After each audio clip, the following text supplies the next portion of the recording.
Reproduction पढ़ रहे थे।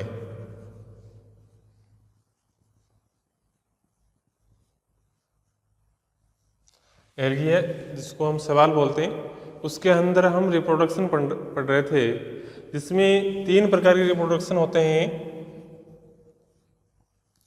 वेजिटेटिव, एसेक्सुअल रिप्रोडक्शन और सेक्सुअल रिप्रोडक्शन, जिसमें हम कायिक जनन पढ़ रहे थे या वेजिटेटिव रिप्रोडक्शन पढ़ रहे थे। कौन सा? कायिक जनन। ठीक है, अब कायिक जनन पढ़ रहे थे, इसके अंदर कायिक जनन की अलग अलग विधियां होती हैं, जिसमें कायिक जनन के बारे में पिछले वीडियो में बता दिया गया है। और कायिक जनन में अलग अलग विधियां होती हैं, जिसमें सबसे पहली विधि आती है, सबसे पहले है कोशिका विभाजन।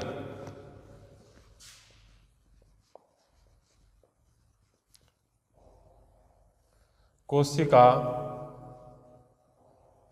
विभाजन, या जिसको हम सेल डिवीजन भी बोल सकते हैं। तो ये जो एक कोशिकीय जो शैवाल होते हैं, एक कोशिकीय जो शैवाल होते हैं, उनमें जो मातृ सेल होती है, मातृ सेल 2 भागों में विभाजित होकर 2 नई कोशिकाओं का निर्माण करती है।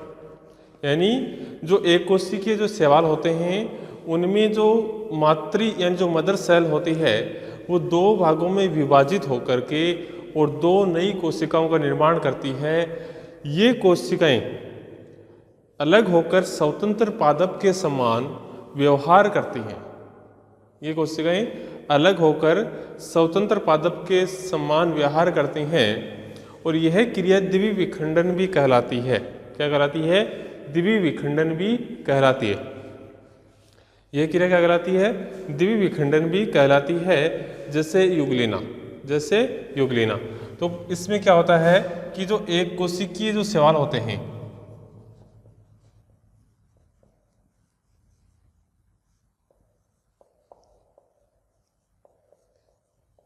एक कोशिकीय जो शैवाल होते हैं, उनमें जो मदर सेल होती है, उनमें मदर सेल होती है, ये विभाजन करके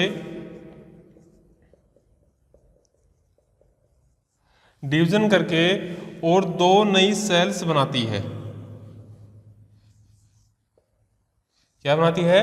2 नई सेल्स बनाती है, जो 2 अलग अलग पादपों के समान व्यवहार यानी स्वतंत्र पादप के समान व्यवहार करती हैं, और इस क्रिया को द्विवीय विखंडन भी कहते हैं। क्या कहते हैं? द्विवीय विखंडन भी कहते हैं, जैसे युगलिना। एग्जाम्पल में जैसे युगलिना। ठीक है, तो ये हो गया आपका कोशिका विभाजन।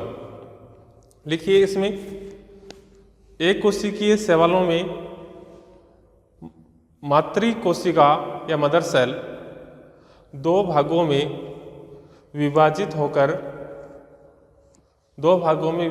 होकर 2 नई कोशिकाओं का निर्माण करती है। 2 नई कोशिकाओं का निर्माण करती है। ये कोशिकाएं अलग होकर स्वतंत्र पादप के समान व्यवहार करती है। यह क्रिया द्विवीय विखंडन भी कहलाती है। यह क्रिया द्विवीय विखंडन भी कहलाती है, जैसे युगलिना, जैसे युगलिना।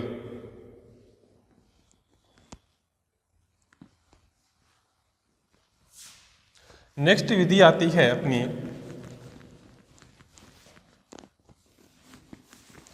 कॉलोनी विभाजन। कौन सी विधि आती है? कॉलोनी विभाजन।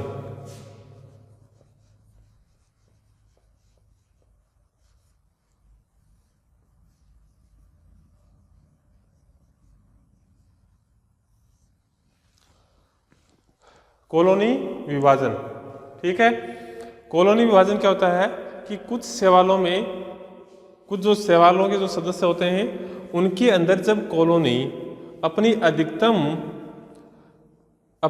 अधिकतम क्षमता या अधिकतम कैपेसिटी ग्रहण कर लेती है, तब उसके मध्य एक खांच बनने लगती है। यह खांच बढ़कर जो मातृ कॉलोनी होती है, जो मदर कॉलोनी होती है, उसको दो पुत्री कॉलोनी में विभाजित कर देती है या दो पुत्री कॉलोनी में बांट देती है। तो उसको हम क्या बोलते हैं? कॉलोनी विभाजन बोलते हैं। यानी कुछ शैवालों के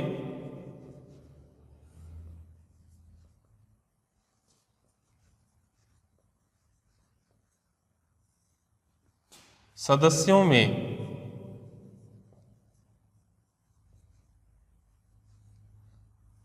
कॉलोनी अपनी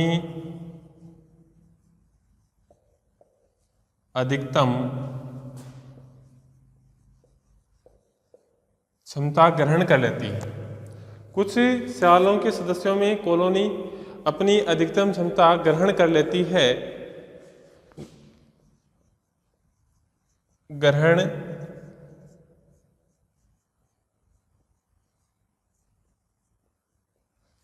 ठीक है। तथा उसके मध्य जैसे मान लीजिए कॉलोनी है, ठीक है, और इसने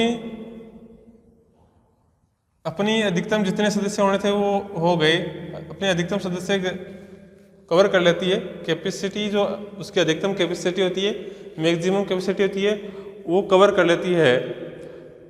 तो उसके बाद उसके मध्य एक खांच बननी शुरू होती है। क्या बन जाती है? एक खांच बन जाती है। एक खांच बननी शुरू होती है और वो खांच क्या होती है? ये जो मदर कॉलोनी है, जो मदर कॉलोनी है, इसको क्या करती है? ये दो भागों में डिवाइड कर देती है। इसको दो भागों में डिवाइड कर देती है, दो पुत्री कॉलोनियों में विभाजित कर देती है, बांट देती है। ठीक है, जैसे सिफिलोस्पेरियम,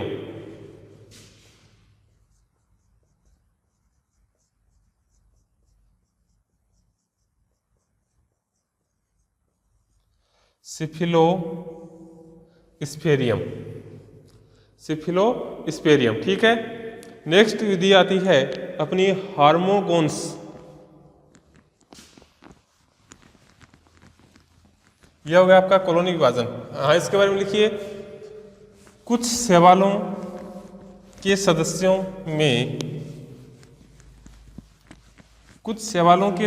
में कॉलोनी, जब कॉलोनी अपनी अधिकतम क्षमता ग्रहण कर लेती है, तब उसके मध्य में एक खांच बनने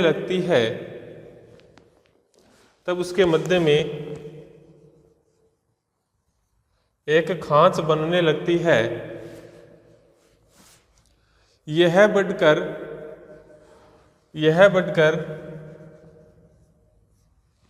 मातृ कॉलोनी को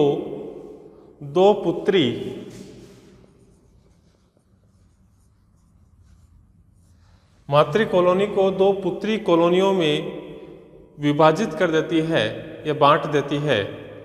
ठीक है, जैसे एग्जाम्पल पीछे लिखा था सिफिलोस्पेरियम। अब अपना आता है नेक्स्ट विधि है हार्मोगोन्स।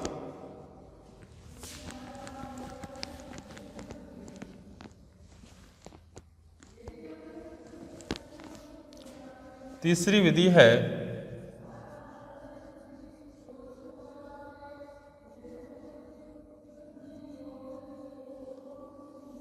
हार्मोगोन्स।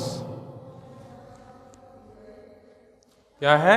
हार्मोगोन्स क्या होते हैं कि इसके अंदर एक या अनेक कोशिकाओं से युक्त तंतुओं की खंड, एक या अनेक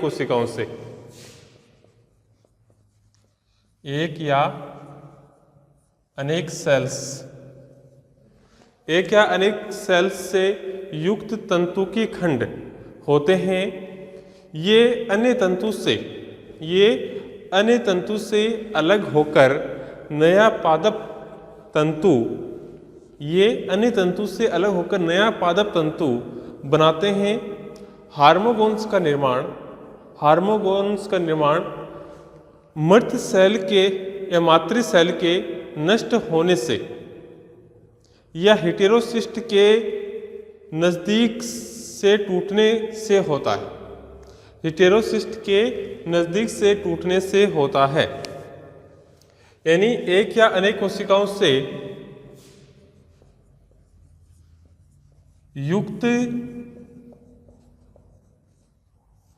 युक्त तंतु की खंड होते हैं। हार्मोन्स क्या होते हैं? एक या अनेक कोशिकाओं से युक्त तंतु के खंड होते हैं जो अन्य तंतुओं से अलग होकर के वो नया पादप तंतु बनाते हैं। क्या बनाते हैं?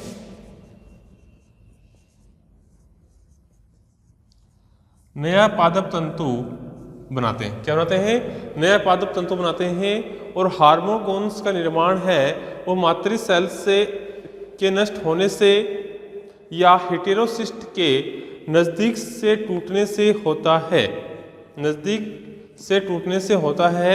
जैसे एग्जाम्पल है साइनोफाइसी समूह के सदस्य।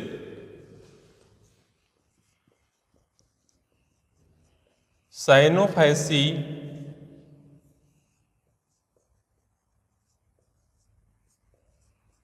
समूह के सदस्य, जैसे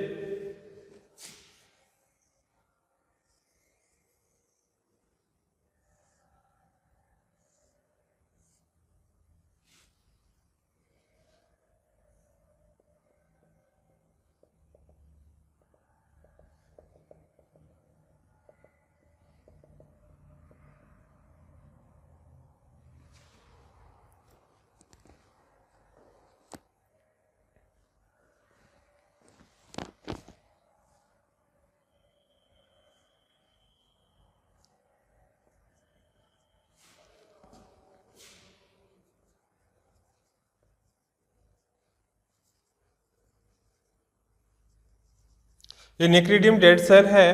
अब ये सेल नष्ट होने से ही क्या बनाएगी? हार्मोगोन्स बनाएगी। यानी एक सेल यहाँ से डेड हो रही है, एक सेल यहाँ से डेड हो रही है। जैसे मान लो एक सेल यहाँ से डेड होगी, एक सेल यहाँ से डेड होगी, तो बीच का जो टुकड़ा है वो क्या होगा? अलग हो जाएगा और वो क्या कहलाएगा? हार्मोगोन्स कहलाता है। भाई ये कोई सेल है, सीधे समझिए, ये कोई सेल है, यहाँ से नष्ट हो गई। ये सेल क्या हो गई? यहाँ से नष्ट हो गई, या फिर यहाँ से नष्ट होगी, एक जगह से या एक से अधिक जगह से नष्ट होती है, तो ये क्या होता है? ये अलग हो जाएगा। ये क्या हो जाएगा? अलग हो जाएगा। ये क्या कहलाएगा? हार्मोगोन्स कहलाता है। क्या कहलाता है? हार्मोगोन्स कहलाता है। और ये अलग होकर के नया पादप तंतु बनाता है। ठीक है। नेक्स्ट विधि अपनी आती है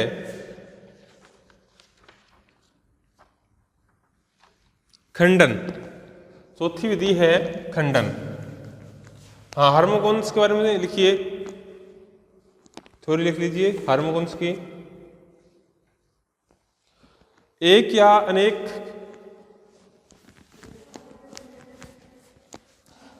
अनेक कोशिकाओं से युक्त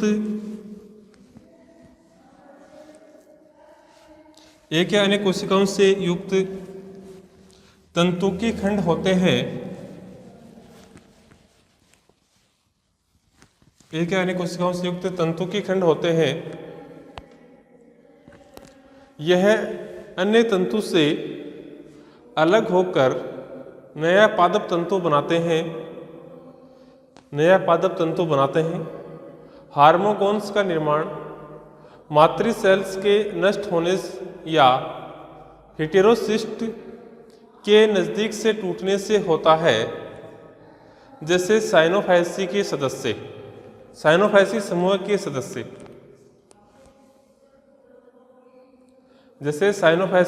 सदस्य, ठीक है। अब नेक्स्ट विधि आती है खंडन।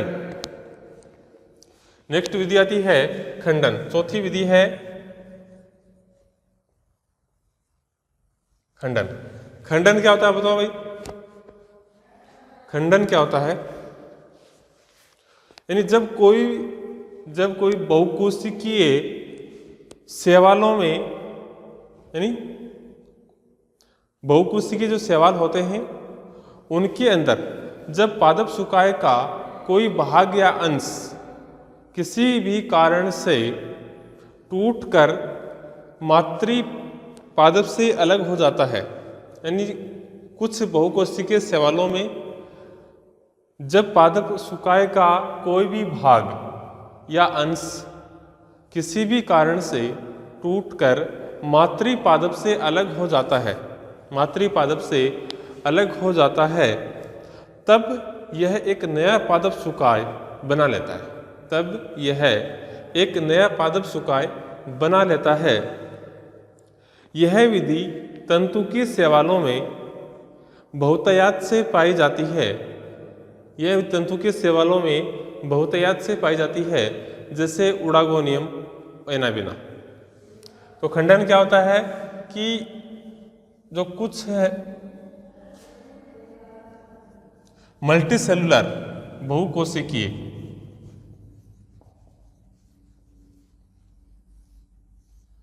कुछ बहुकोशिकीय शैवाल होते हैं, कुछ बहुकोशिकीय शैवाल होते हैं, उनमें पादप सुकाय यानी थैलस, यानी पादप सुकाय का कोई भी भाग या अंश, इसका कोई भी भाग या फिर अंश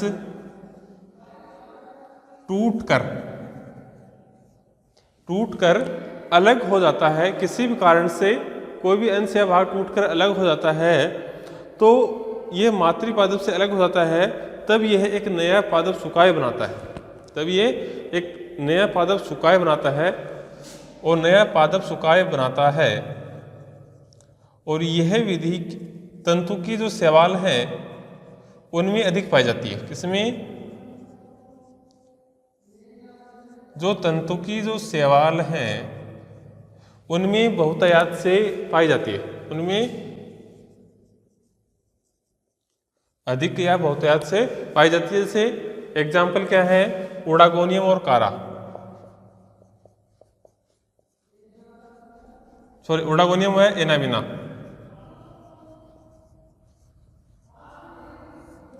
उडागोनियम व एनाबिना।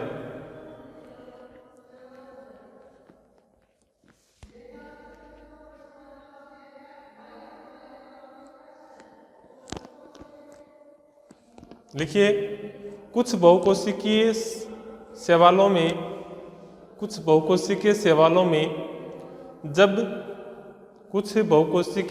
में जब पादप सुकाय का कोई भी भाग या अंश किसी भी कारण से टूटकर मातृ पादप से अलग हो जाता है, मातृ पादप से अलग हो जाता है, तब वह नया पादप सुकाय बना लेता है। यह विधि तंतुकीय शैवालों में बहुतायत से पाई जाती है, जैसे उडागोनियम व एनाबिना। ठीक है। अब नेक्स्ट आता है अपना हार्मोस्पोर या हार्मोसिस्ट। पांचवी विधि आती है अपनी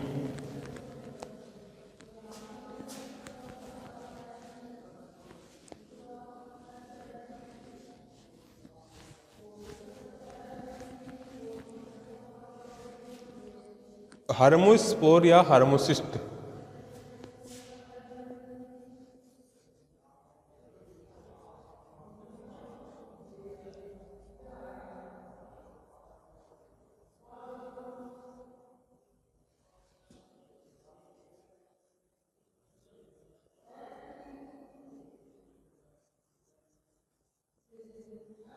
हार्मोस्पोर या हार्मोसिस्ट। हार्मोस्पोर या हार्मोसिस्ट बताइए क्या होते हैं?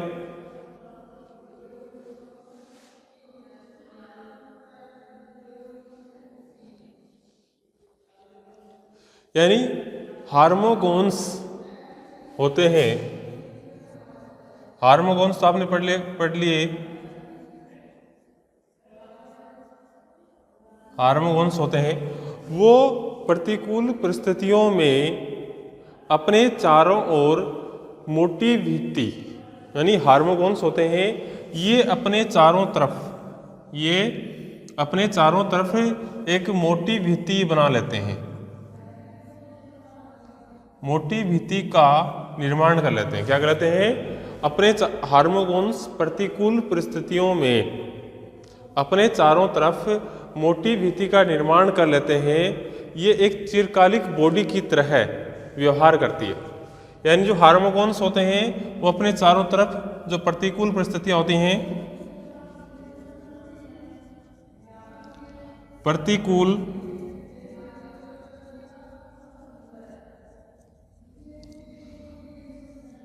परिस्थितियों में अपने चारों तरफ क्या बना लेते हैं? मोटी भित्ति बना लेते हैं। और ये एक चिरकालिक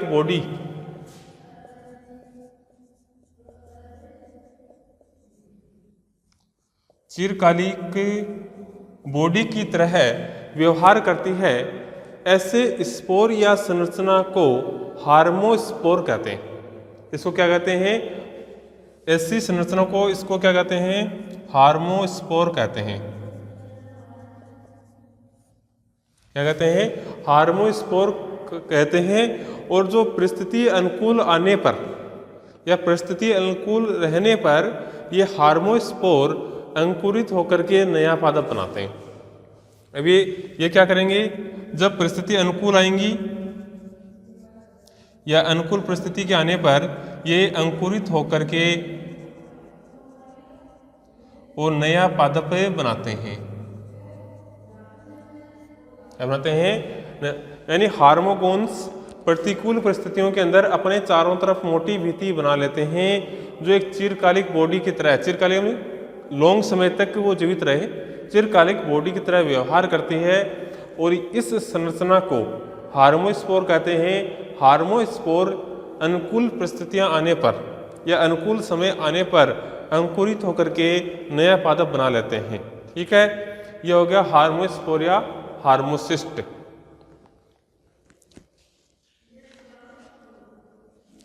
इसके बाद में नेक्स्ट विधि आती है अपनी कंद। छठी विधि है कंद, ट्यूबर या कंद।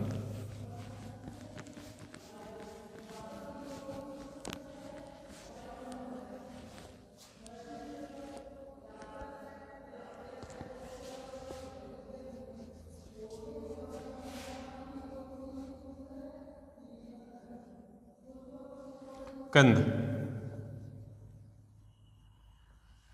या ट्यूबर। तो कुछ शैवालों में मूलाभास अथवा भूमिगत पादप, कुछ शैवालों में मूलाभास अथवा भूमिगत अक्ष की पर्वसंधियों पर कुछ सेल्स फूड संचित करके और कंद के समान संरचना निर्मित कर लेती हैं। क्या कर लेती हैं? यानी कुछ शैवालों में मूलाभास अथवा भूमिगत अक्ष की पर्वसंधियां पर कुछ सेल्स फूड संचित करके कंद के समान संरचना निर्मित कर लेती हैं और पादप सुकाय से अलग होकर के नए शैवाल का निर्माण कर लेती हैं, जैसे कारा। इसमें क्या होता है कि मूलाभास की या जो भूमिगत अक्ष है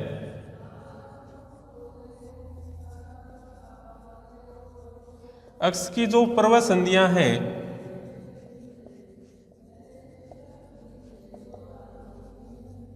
पर्वसंधियों पर कुछ सेल्स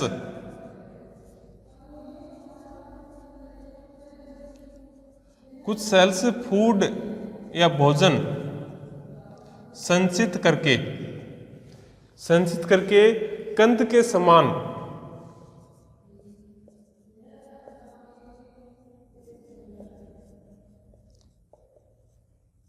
समान स्ट्रक्चर्स निर्मित कर लेती हैं।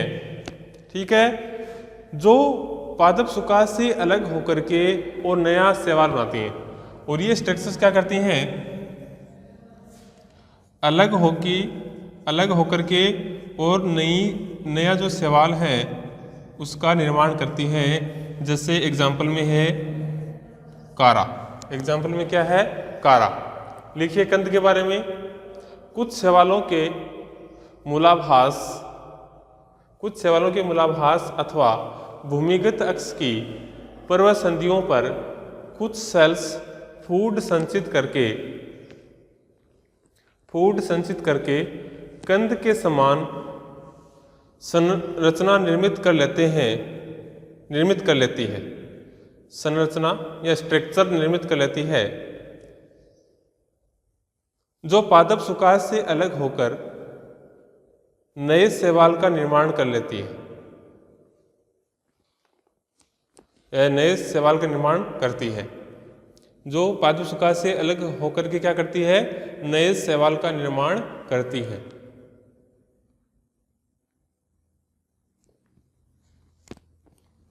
जैसे कारा, ये ट्यूबर है भैया, एफ नहीं है, ठीक है। इसके बाद में लिख लिया कारा।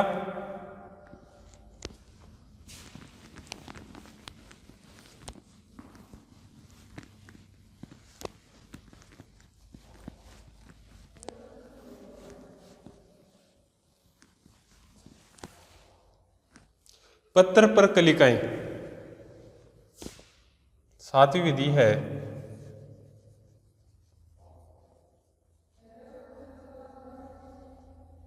पत्र पर कलिकाएं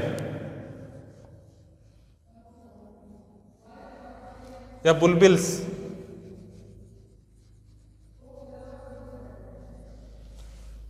या पत्र पर कलिकाएं।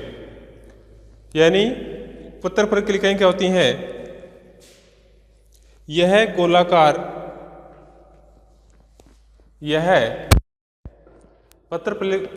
बुलबिल्स या पत्र पर कलिकाएं क्या होती हैं कि यह गोलाकार संरचनाएं होती हैं तथा एकल अनियमित समूहों में मूलाभास के अथवा अक्ष के आधारी भाग पर लगती हैं। ये संरचनाएं भोजन संग्रहित करके फूल जाती हैं तब पादप सुकाश से अलग होकर के एक नए शैवाल का निर्माण कर लेती हैं।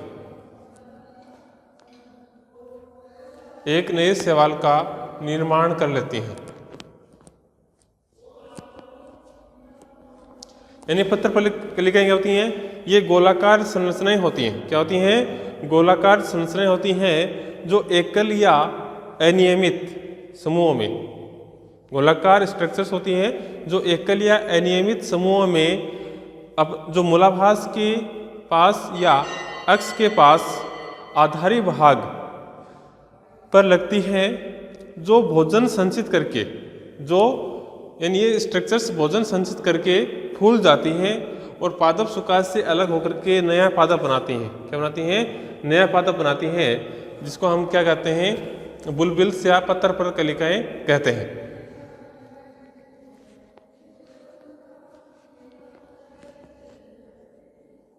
बुलबिल्स या पत्र पर कलिकाएं कहते हैं। लिख लिया, इसमें लिख लीजिए, यह गोलाकार संरचनाएं होती है तथा एकल या अनियमित समूहों में मूलाभास के अथवा अक्ष के आधारी भाग पर लगती है। ये संरचनाएं भोजन संग्रहित करके फूल जाती हैं, पादप सुकाश से अलग होकर के एक नए शैवाल का निर्माण करते हैं।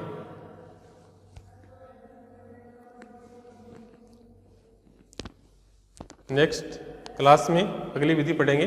ओके।